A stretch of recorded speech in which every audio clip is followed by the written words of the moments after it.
Right, welcome to part 4, I think this is now, of the Golden Sun No S&Q tutorial.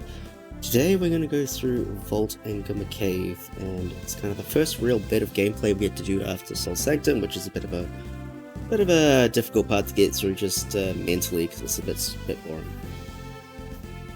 boring. So this is kind of where the first bits of gameplay kind of starts, and that's kind of fun. Alright, so right before we left Vale, we got some herbs from people as we left. We also got the catch beads, but we won't ever use those in the speedrun.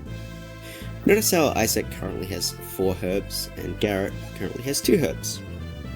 We don't want to use these herbs if we can help it. There is some herb routing going on that will allow us to effectively have enough healing for Sadaros without needing to go out of our way to do anything. So these 4 and these 2 we'll use. We'll pick up some additional healing in Vault, we'll pick up some additional healing in Bilibin. There's a backup herb in Kolima, and that basically means we have about 1 herb to play with if we really had to. Now you might end up in a pretty terrible situation and you have to start using herbs to heal. It's not the end of the world, right? It's not ideal. What it means is you're going to have to take a detour in ML to swing by the item shop there and pick up some additional herbs so that we can heal enough for Sadaros. That's much later in the run, but I just wanted to point that out now, as that's where we get a lot of our herbs. There's one other thing you could do. Jenna actually has a herb or 2 on her from the intro. If you really wanted to, you could transfer those herbs from Jenna to Isaac, or Jenna to Garrett, preferably Isaac, and that would also give you some additional healing that you can use throughout the run. That would mean you can skip some backup herbs later on, but overall, depending on your menu speed, that might be slower than getting them in Bilibin. But anyway, we've just left Vale for the first time. We're in the overworld, and there is actually a bunch of movement tech that we need to talk through. So I've actually talked through herb routing already, but now we'll talk to getting to Vault. We want to get to Vault minimizing the amount of encounters that we get. Now, you're almost certain to get at least 1 encounter unless you're absurdly unlucky. Absurdly lucky, that is. But it is possible to get up to 3 encounters to Vault, and that would be pretty terrible. So we want to do everything in our power to play to the probabilities, and really try and ensure that that we can get to Vault with the least number of encounters. So immediately after gaining control of Isaac following the cutscenes, we want to run straight down. And then we're going to trigger the Flint tutorial sequence. There's not much to say about the Flint tutorial sequence other than it's going to happen. There's not a lot we can do about it. Again, I'm using the debug mode to skip through things here. Make sure you say yes to Flint, otherwise Flint will give you an endless loop, and potentially give you the tutorial again, which is kind of annoying. This bit here is kind of strange because the text is actually going at normal speed instead of fastness, which is kind of annoying. So just be aware of that. In this screen here, L and R aren't going to advance the text. Usually L and R will advance the text somewhere. Even B is not advancing the text. The only thing that advances the text in the second lot of cutscenes here is A, so just make sure you're mashing A to get through that as fast as possible. And other than that, not a whole lot to say.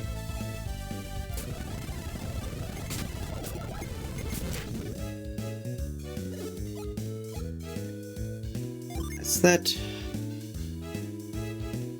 See, L and I cleared it there. So make sure you say yes to this dialogue, otherwise you're going to have to go through that whole thing again, which we really don't want to do. Alright, fantastic. So there are kind of 2 ways you can move here. Let's see, I got really bad encounter rate. Let's see if I can go. I want to get to 13. 13 should be good. There we go. This will illustrate my point nicely.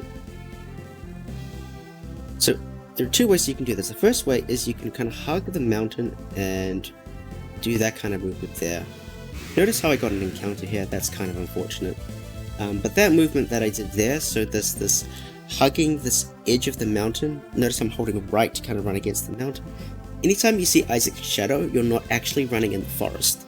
So this is kind of minimizing the amount of forest that I'm going through while kind of taking the most optimal path to Vault. Unfortunately, you are picking up extra tree encounters. Hey, I made it to Vault this time. So if you do the movement good, you can get there. You save about 0.1 second over the strategy that I usually use. The strategy that I usually use is this one. So I've gotten Vault, I've run Flint, I've run straight down. I'm going to run straight down again until I get free from the forest. So notice again, Isaac's shadow is showing. So once Isaac's shadow shows here, down right, and just follow this along. This here is good balance between the fastest movement to Vault while minimizing the number of amount of encounter generation I generate. So just to recap, there are two ways. The fastest way, by 0.1 second, is to hug the mountain, then come down here and then go to Vault. The way that I do it, which is about 0.1 seconds slower in terms of raw movement but generates the least amount of encounter, is to hold straight down, find the shadow, down right, and then follow it along to Vault. There's a lot of places like this throughout the speedrun where we've got some interesting movement options just to minimize the amount of encounters that are generated, but still, whatever. We get this cutscene. It's kind of fun when the debug mode stuff is active and people turn into pins. That's fine. Alright, so entering Vault. First thing we need to do is we need to get to the mayor.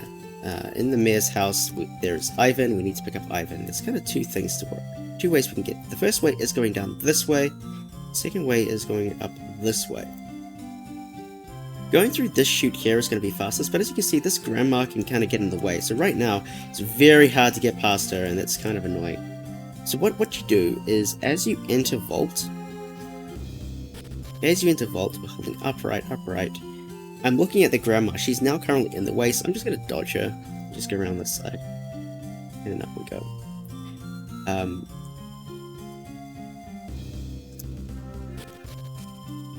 And in this case, oh, grandma's out of the way. I'm just going to dive up here, dodge the woman, and up we go. So as I mentioned really early on, there is some herb routing, some healing materials routing, and one of the things that we do is we actually pick up a nut right here.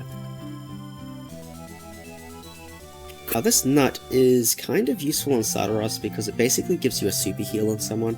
It is possible for Isaac or Mia to take excessive damage during the Sadaros fight, and this nut here can basically restore them to full HP in a dire situation. There are some circumstances where it will also be helpful just independently as a healing item. It's also useful in the money routing because the nuts sell for 150 coins. So if we get to Bilibin where we're going to do all our shopping and we don't have enough money, we can sell the nut, pick up the backup herb, trade a little bit of safety, and it's not a problem. Anyway, we pick up the nut, dive in here actually, pop up here, talk to Ivan, pick up Ivan. Nothing too interesting here, saying yes to everything, and that's fine. Okay, out we go. Now we head into the inn. Alright, so here you have to make your first big decision. I'm going to make a note here. Mint. So, for the mint, there's a mint over here. So this mint here is actually a decision that you get to make during the speedrun. Now you have a choice. The mint is primarily useful for Ivan on Sadaros. We need Ivan to be level 7 at Sadaros usually. At level 7, Ivan will have enough agility to outspeed Sadaros and guarantee that you can heal someone before Sadaros gets to do his thing. However, sometimes you're going to end up at level 6 going into Sadaros. If you end up at level 6 at Sadaros, then you have two choices. You can grind for encounters so that Ivan gets to level 7, or if you take the 11 second or 9 second detour to pick up this mint, you can use the mint on Ivan, and Ivan will then outspeed Sadaros, because basically you can think of a mint giving you a level's worth of agility. It actually gives slightly more, but that's besides the point. The mint has a number of other benefits later on, so it will allow Ivan to generally outspeed Mia in Mogul Forest, which will save time in some instances, save some summon animations. There are some other instances where Ivan is speed tied, that this will allow him to break the speed tie. Overall, I generally don't get the mint though. We'll get it in this just so we can see if we end up at level 6 or not, but generally I don't get the mint. The reason I don't get the mint is that I feel like usually you're going to end up at level 7 regardless. The only time you'd end up not at level 7 is if Ivan died on Forge, and if Ivan dies then it's a bad thing anyway. So I generally don't get it. But maybe you want the added safety or the added security of knowing that regardless, you don't have to waste time getting the mint.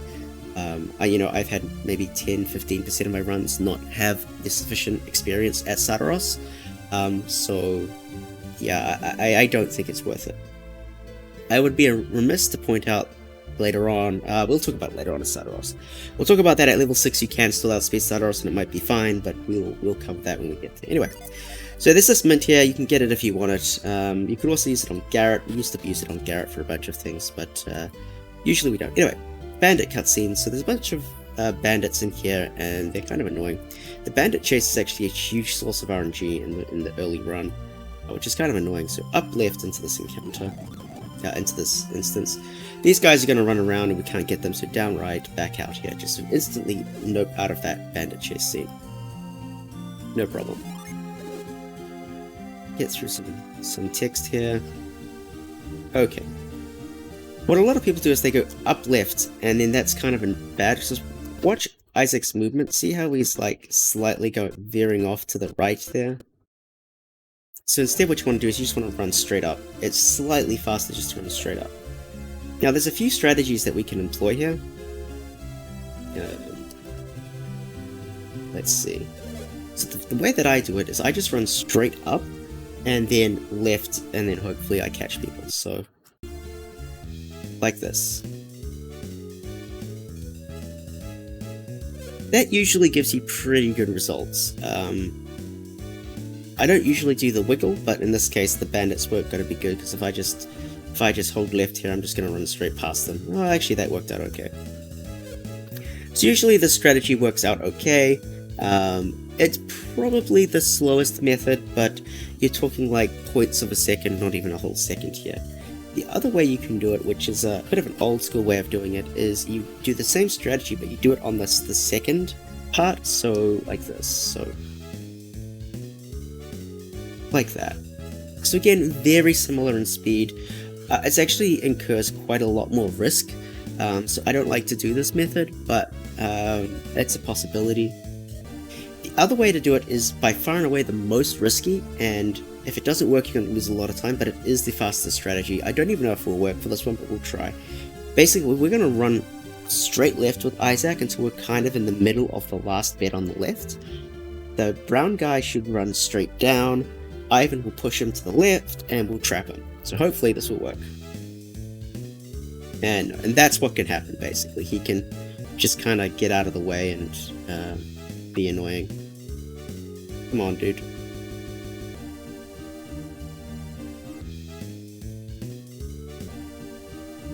I'm showing you exactly why this is not a good method.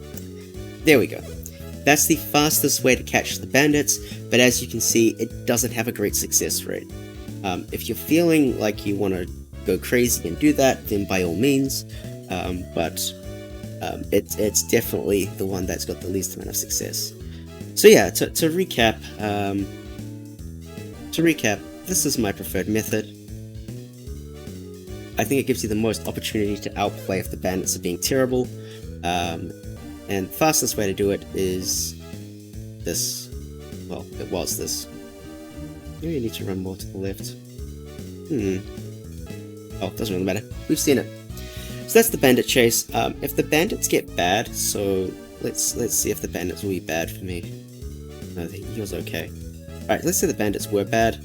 Ivan's just gonna be like annoying and walk around, so it can be really difficult to recover. See how he's like being a real pain in the butt. It's just gonna take a really long time to try and sort it out.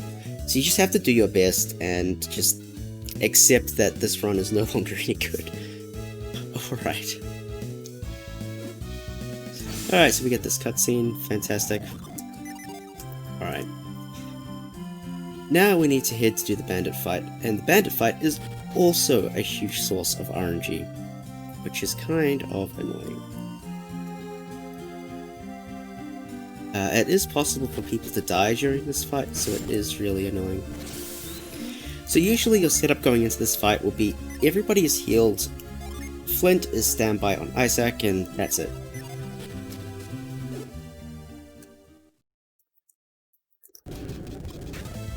Alright, Bandit Fight. So the general strategy here is pretty straightforward. Blast them with AoE until they're dead, and if there's only one guy left, start using attacks. So we're going to use Venus, Flare, and Ray as your first turn, pretty much always. This is all written in the notes, so don't freak out too much about it, like just consult the notes, it's totally fine.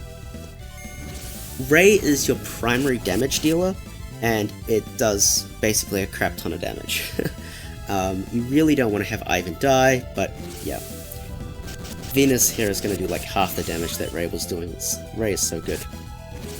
Right now, we don't really care where damage ends up. The thing we don't want to see in this fight is we don't want to see herbs. Herbs are going to waste the most time.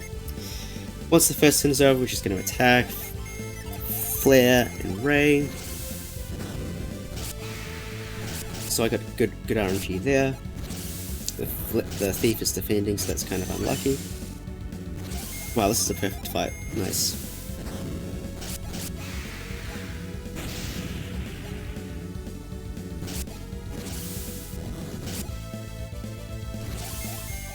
Easy. So, the way in which this fight can go wrong is they'll start healing. So I've just restarted the fight, I've changed the RNG to give a different fight. So, what does a Smoke Bomb do? Smoke Bomb actually makes it so that attacks are more likely to miss, so if that goes onto Isaac, that's a bit of a problem, because Isaac's got nothing to do. Now they're using herbs, so these herbs here basically add turns to the fight. It is entirely possible that Garrett even runs out of PP, it's kind of ridiculous. If you get stuck, you can use her curing, but I generally don't need to cure in these fights, but it can come up. The thing, other than herbs, the only other thing to worry about in this fight, stop using herbs dude, is Slice. The main bandit can use an ability called Slice, and Slice is basically 2x multiplier of damage. It really hurts. And it can actually just kill people, especially if they all like triple into someone. Yeah, as you can see, this is now a bit slow. I'm starting to use flares instead of attacks instead of flares because it basically does the same damage. Slice, there we go. As you can see, Slice took off most of Isaac's HP, and that's a bit of a problem. So I'm just going to defend with Isaac just to make sure nothing bad happens. And there we go, easy peasy. I'm going to stick with this one though. We also get this item called the Bandit Sword. That's going to play into some strategies in a little bit. Bandit Sword's kind of interesting. It's going to give you a little bit more attack power, and that attack power actually does get you over a threshold. So we'll talk about that in a little bit. Great, so that's the Bandit Fight in a nutshell. Basically, herbs are going to troll the living crap out of you, and you just have to keep plugging away at it. If people get sufficiently in danger, use Cure with Isaac, otherwise just try and end the fight as quickly as possible. That's all you can do. Get through these cutscenes. Alright, we now have control, we have finished the cutscene sequence. Now we're going to head on our way to the Vault Mare. So, if we run up here and go back to the mayor, he mentions in a cutscene that he's got a gift for us. That gift is this Water of Life. Now, this Water of Life is extremely important. Extremely important. It's going to allow us enough money to buy all the things we want to buy in Bilibin, and that is extremely valuable for a lot of reasons. So now we're done with Vault. We're never going to see it again, so thank you, Vault. And away we go. Now to Goma Cave. So the strategy here in the overworld is to run away from things. As kind of before from Soul Sanctum, I didn't really mention it in the first part, but what we want to do is we basically don't want to take any fights until Goma Cave. So all of these things here are basically enemies from Soul Sanctum. They're actually remixed enemies from Soul Sanctum. They have different ability values and stats and whatnot. But in any case, they're still level 1 or level 2, so we can pretty much have high chances of running away. So we try and run away. And where we go. Usually you get at least 2 encounters to Goma Cave. Sometimes you can get 1 if you're lucky. I have never seen anybody get 0, but I know it's possible. you have to get like a very, very, very low encounter rate. It's actually insane. Anyway, just coming along here. Cutscene. And we get Ivan. Yay, we have Ivan.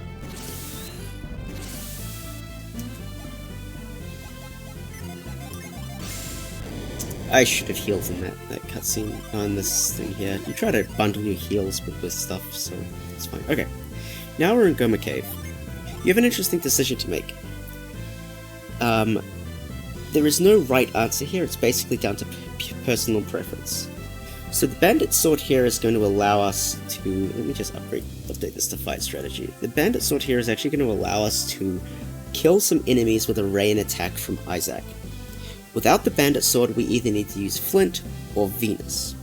This isn't necessarily a bad thing, because using Flint will often rainbow kill enemies and could get you an extra herb drop, or gives you extra money. I prefer to go as fast as possible, and Flint is a slower animation than using an attack, so even though equipping the Bandit Sword incurs a risk of the Unleash being Rapid Smash, and the Rapid Smash is not a good thing, you don't want to see Rapid Smash, it's not a good Unleash, it's actually weaker than a basic attack, unless you get the double proc. But yeah, I like to equip the Bandit Sword purely because now I can use attack and ray to clear enemies, rather than using Flint. Sometimes I'll use Flint anyway, but generally I am not going to do that. With the Bandit Sword equipped, at this point you should know that I've got Flint on standby, Flint set and nothing else in anybody, and we're just going to go through Goma Cave like this. There's not too much to say about Goma Cave, it's a pretty simple dungeon. This is an encounter here that would take a very long time for us to clear. So the fight strategy is actually laid out in the notes, so consult those. For an encounter like this, I want to run away from it. I want to run away from it for two reasons. First of all, Ray will kill 3 enemies instantly, and then I'll need to use like Venus or Flare to kill the other 2 with some attacks. It's going to take a very long time to finish this fight, basically.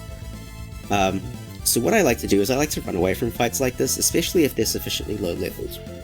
In this dungeon, there are a bunch of level 2 monsters and a bunch of level 4 monsters, and I think the zombie is a level 3. The level 4 monsters are the skeletons and the deathheads, and the will-o-wisps I think they're called. So we want to fight those simply because our chance of running is the lowest.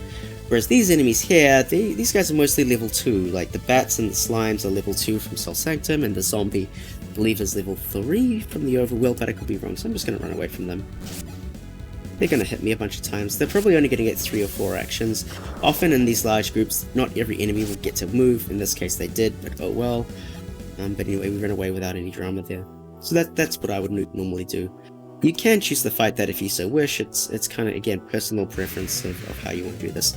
This guy here, the Will-Head, not Will-O-Wisp. This guy is level 4. We have a very low chance of running away.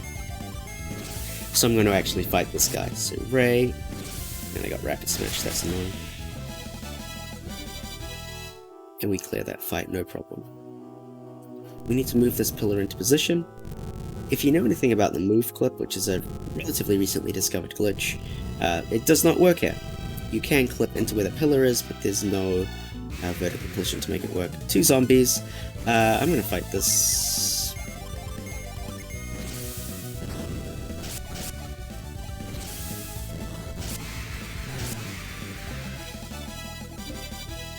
A herb, nice. I'm actually gonna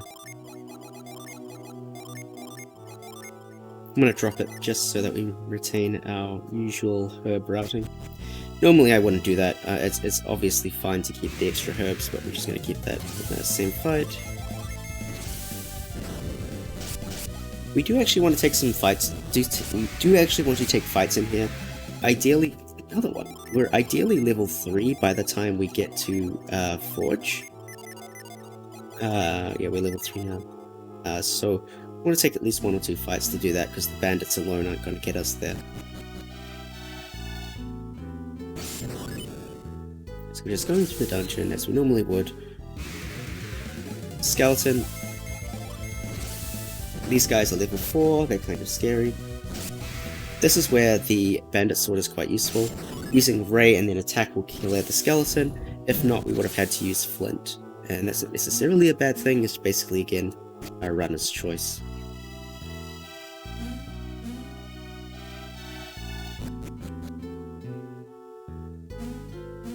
Okay, now we're at Forge. So notice how I haven't taken a step after making this jump.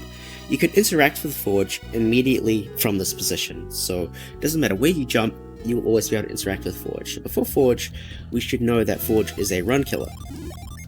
So make sure everybody is healed. Forge is dangerous because he has Blast, and Blast on doubled into one person will kill them. I think targeting Ivan and then splash damage will kill Ivan as well. So that's the thing we're most afraid of here. The other thing we're afraid of is Caught by Surprise. Caught by Surprise can be very, very, very dangerous. And obviously the Jin running away after 2 turns is also a bit of a pain. We haven't really talked much about Jin running away, but that's unfortunately a part of this game. So the setup for Forge is basically Flint set, and everybody heals. So we start the fight. What we're going to do is we're going to use Flint, Attack, and Ray.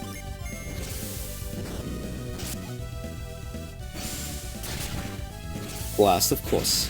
Blast on Ivan, so you can't see it, but I'm going to just stop my utility script for a moment. See here, Ivan got kind of wrecked by that. There's not a lot of things we can do to outplay this from this point, actually. Basically, the only recourse we would have is to herb with Ivan, and I don't really like to do that. At this point, you basically have no choice but to take a risk. So we use Venus to defend Ray.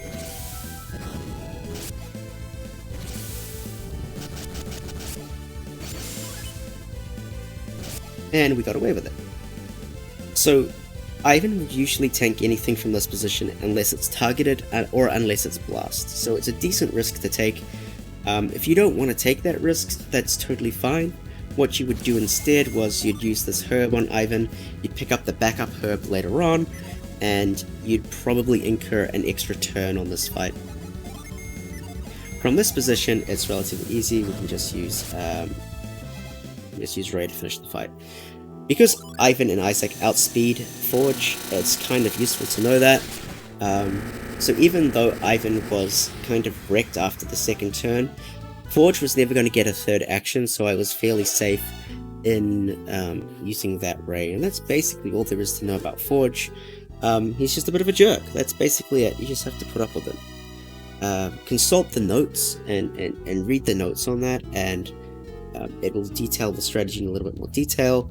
But yeah, just keep in mind that if you're feeling uncomfortable, Ivan has priority heal with the herb, and that's probably the best thing to do. Actually, no, you could probably heal with Isaac as well, now that I think about it. So if I go back here, you can actually heal with Isaac. Yeah, you could do this as well. I'm silly.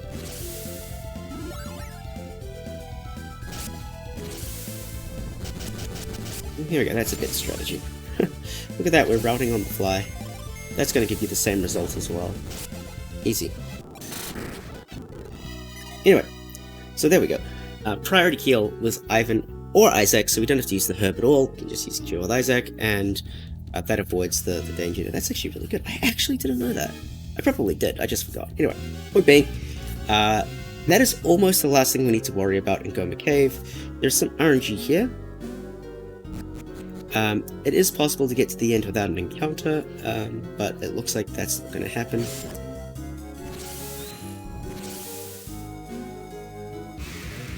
That's unfortunate.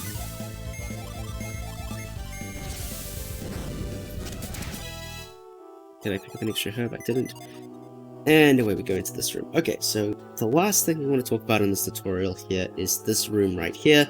This is the last room in Goma Cave. Notice how my encounter is not incrementing. There are no encounters in this room, so once you get into this room, you're safe, you're out of the cave. If you're trying to benchmark yourself, getting a sub 1 hour Goma Cave, as in when you leave Goma Cave, is a pretty good benchmark to strive for. If you're able to achieve that with any kind of consistency, you're doing things right. I usually get between a 58:30 and a 59:30. But anything sub 1 hour is generally pretty good. Sometimes the RNG says no, and if that's the case, well, there's not much you can do about it. Once we leave here, we're in the overworld right next to Bilibin, and that will be where we pick up the next edition of this tutorial series. Hope this is useful. If you have any questions, feel free to shoot a message in the comments. You're also more than welcome to join the Discord and shoot through questions there. And of course, feel free to consult the notes. The notes go into a bit of detail that I'm not going into here, but this is still hopefully very useful. Alright, well until next time, thank you for watching.